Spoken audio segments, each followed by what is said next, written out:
devais ramener ça à des choses simples en patrimoine, peut-être juste 3 idées. Quand je vais acheter un placement, il y a 3 choses en fait qui vont définir mon placement. Quand je vais investir, en fait, il y a 3 choses qui vont définir le placement.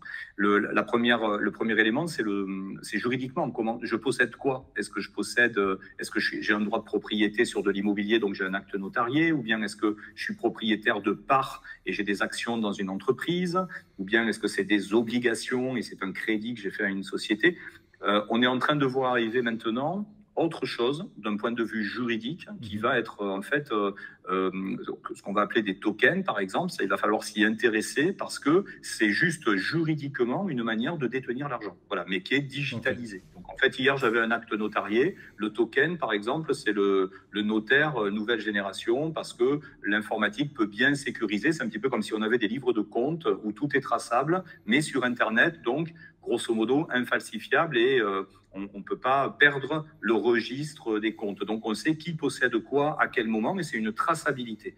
Donc, ça, c'est l'ordre juridique. Comment je détiens? Qu'est-ce que je détiens?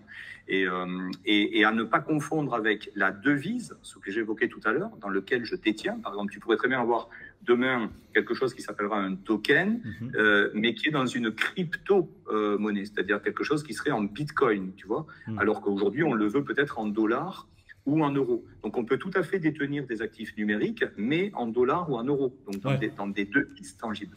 Ouais. Et la troisième idée, c'est le sous-jacent. Le sous-jacent, c'est quel est le moteur économique qu'il y a derrière. C'est sûr qu'aujourd'hui, quand on voit des petits singes sur une image qu'on appelle des NFT, là, et donc non-fungible token, et de se dire, il y a un bon sketch comme ça d'un comique connu à la télé qui dit grosso modo, je vais acheter un truc 1000 €, et je sais que ça ne les vaut pas, mais je me dis qu'il y a quelqu'un qui va me l'acheter 1200. Ouais. Et celui qui me l'achète à 1200, il va espérer qu'il y a quelqu'un qui va l'acheter 1400. Et donc, il dit, il y a toujours quelqu'un dans l'histoire qui va...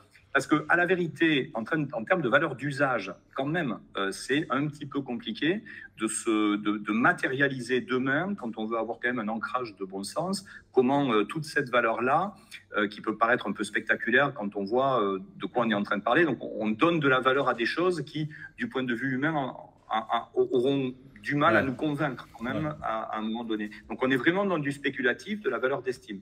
Alors c'est super parce qu'il y a plein d'économies qui sont en train de se monter là-dessus. Mais si je devais là aussi donner 2-3 clés à ton audience, c'est quel est l'acte juridique par lequel je possède? Et ça, c'est pas choquant d'aller sur le territoire de ce que vous attendrez de plus en plus, qui s'appelle le token. Voilà, ça, c'est pas choquant. 2, quelle est la devise? Est-ce que j'achète en crypto ou est-ce que j'achète dans des devises qui sont tangibles? Donc là, déjà, on a une première clé spéculative. Et 3, est-ce que je comprends ce dans quoi j'investis? Aujourd'hui, on peut très bien trouver du token en euros sur des entreprises qui, au lieu d'émettre une obligation hier, vont émettre un token aujourd'hui. Voilà. Donc ça veut dire qu'il ne faut pas mettre tout. Voilà, faut pas jeter bébé avec l'eau du bain. C'est pas parce qu'on est en train de parler de dématérialisation ou finalement ce qu'on appelle le DeFi, c'est la décentralisation de la finance, le fait de plus avoir à passer par des banques, ça c'est sûr que c'est l'avenir.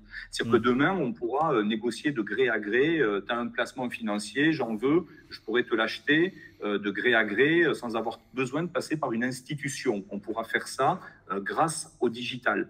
Et ça, il ne faut pas en avoir peur. Ça, c'est l'avenir. Ce à quoi il faut réfléchir, c'est qu'est-ce que j'achète exactement et est-ce qu'il y a un moteur économique tangible derrière ce que je veux posséder.